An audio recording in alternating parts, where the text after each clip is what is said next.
Has boring old suburbia got you down? Do you sometimes feel like you just need to get away? Then it's time you paid a visit to the new New York City. Due to the recent apocalypse, the Big Apple is better than ever. Yes, it's still cold as but now you can take a stroll through beautiful downtown without all those inconveniences of old. Traffic is nearly a thing of the past. No longer do you have to worry about crazy taxis, pedestrians, bike messengers, or people handing out flyers. In fact, you can walk into your favorite coffee shop with no lines. And you won't even have to be annoyed by hipsters trying to get you to read their screenplays. The new New York City's crime rate is also way down. Muggings, robberies, nearly non-existent. Because if it does happen, you can just shoot the fuckers without any repercussions. Homicide numbers are pretty much the same though. And if you enjoy your stay, buying an apartment in the city has never been easier. I just got myself a great 1-bedroom, 1-bath for super cheap.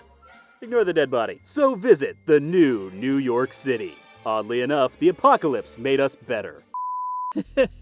I'm just kidding. I'm sure New York City is a fine place to live. Please don't kill me. So, after years of waiting, we're finally getting our hands on The Division, a quasi-kind of MMO third-person shooter from Ubisoft. If you're confused, think Destiny meets Defiance, with some Ghost Recon Phantoms thrown in there because I feel like it. What? I'll throw in whatever I want. The game takes place in a newly demolished New York City, I guess. Kind of hard to tell. It seems a virus hit and caused a massive epidemic. So now people are running amok, causing all sorts of trouble. Looting, killing, standing around begging for stuff. Are we sure the epidemic hit New York City? I don't really see a difference. You are part of The Division, a group of elite agents sent in to fix this and that's where this beta begins. Now this test was very limited, stopping players from exploring past a certain point, limiting the amount of upgrades, completely blocking off certain customizations, no crafting, and you only got to play one story mission. But I think the beta did a really good job of giving you a taste of what's to come. First, let's talk graphics. I'm not gonna mince words, the game is gorgeous. Ironically, The Division's version of New York City feels alive, even though it's mostly dead. There's some great weather effects in the game that are really neat to experience. Like snow! Oh, that's pretty. Shut up, I'm from Texas, I never see snow. The obvious devastation, the distant sound effects of war, and the wandering NPCs really sell the atmosphere of desperation. Then there's the UI. This is honestly how UI should be done. It's minimalistic while simultaneously being extremely informative. I feel it's actually one of the best things about this game, and that's saying a lot. I mean, I just said that the UI is one of the standout features of what is already a pretty solid game. However, the game is not without its graphical glitches.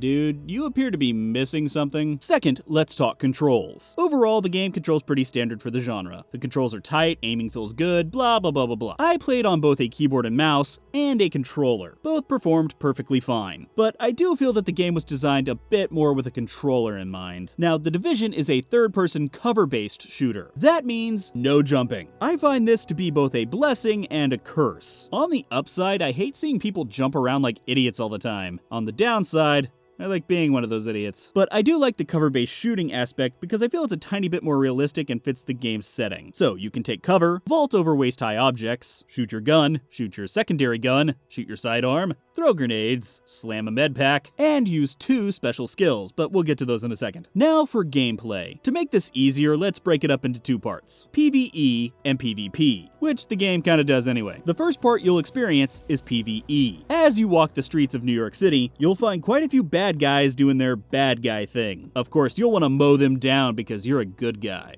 right?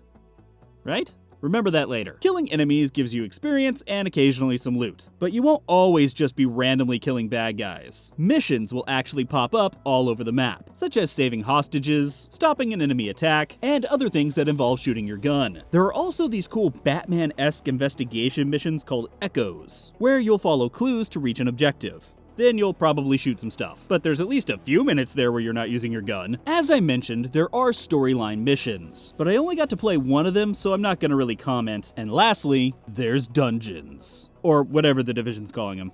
Yeah, they're dungeons. Players only got to experience one of these during the beta, but I decided to do it twice. Once on regular difficulty by myself because I don't have any friends. And once on hard difficulty with some of my friends. Or at least I'm gonna pretend they're my friends. In this mission, we made our way through a basketball stadium attempting to save a doctor that our base desperately needs. Naturally, as with any dungeon, you will come across bosses who have quite a bit more health and hit much harder than normal enemies. Once you complete this, or any mission for that matter, you'll also get some supplies, which you will use to upgrade your base of operations. Yes, there's some base building in The Division. Eat your heart out, Fallout 4. Of course, with experience comes levels and character customization. As you level up, you can unlock special skills, of which you can use 2 at a time. I chose a healing skill and a radar skill, which helped me see enemies through walls. There was also a shield and rocket launcher skill that I saw some other people using. This is where the game is kind of like an MMO. In this group of 3, we had a tank, DPS, and healer. That's kinda cool to see in a shooter. Now, each skill can also be modded given you've unlocked them by building up your base. These mods can add alternate effects or simply increase the effectiveness of your skills. There's also gear. You have armor, weapons, mods for your weapons, and clothing that'll change your appearance. Let's see here, we've got coats, more coats. Okay, so that's the PvE side. Let's move over to the PvP side, where the real rewards are. Or at least so says the game. To get the best gear in The Division, you'll need to enter the Dark Zone, an open PvP area full of strong enemies. I use the term full very loosely. Killing NPCs in the Dark Zone awards you with Dark Zone currency and Dark Zone experience. These are used to purchase Dark Zone gear.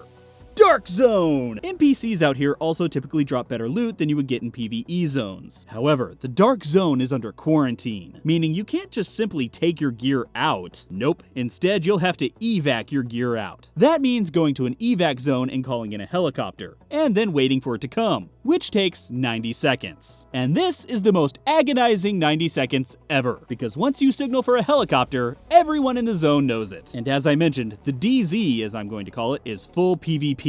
Anyone can kill anyone. And if you die, you'll drop anything you've gathered while in the DZ, as well as some DZ currency. Now, if you're thinking, The Division is gonna be a gank fest, you should know that attacking innocent people has a downside. For one, it makes you a rogue for a certain amount of time. As a rogue, any non-rogue players can kill you for a nice reward, and of course, all of your DZ loot. Dying while you're a rogue also has some pretty harsh penalties, like losing even more DZ currency and even losing DZ experience.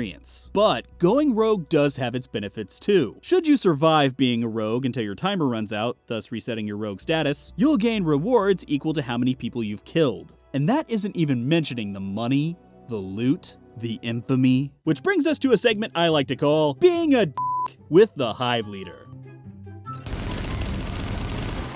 Warning, participant.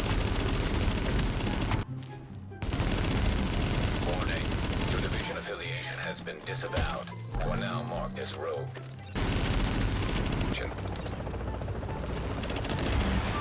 So needless to say, I really enjoyed my time with The Division, and it made me really excited for the game to launch. But that's not to say there isn't concerns. Much like everyone else, I'm worried about the longevity of the game. How much content will there really be? Granted, that's hard to judge from this limited beta, but it's still a concern. Now, Ubisoft has announced some DLC and some raids and such, which I'm of mixed opinion about, but if The Division is expecting the Dark Zone to act as its main endgame, I worry about that being very off-putting to a lot of people. Open PvP with full loot is kind of a niche, and not something that's going to appeal to the masses. Not that that's a bad thing, but still. But then again, what do I know? I'm just a cartoon. Make sure to level up your MMO knowledge by visiting MMORPG.com, subscribing to our YouTube channel, and by following us on social media. To catch up on the week's biggest MMO news, watch our latest MMO FTW. And to see if there's a better MMO out there for you, watch one of our latest First Impressions videos. Thanks for watching.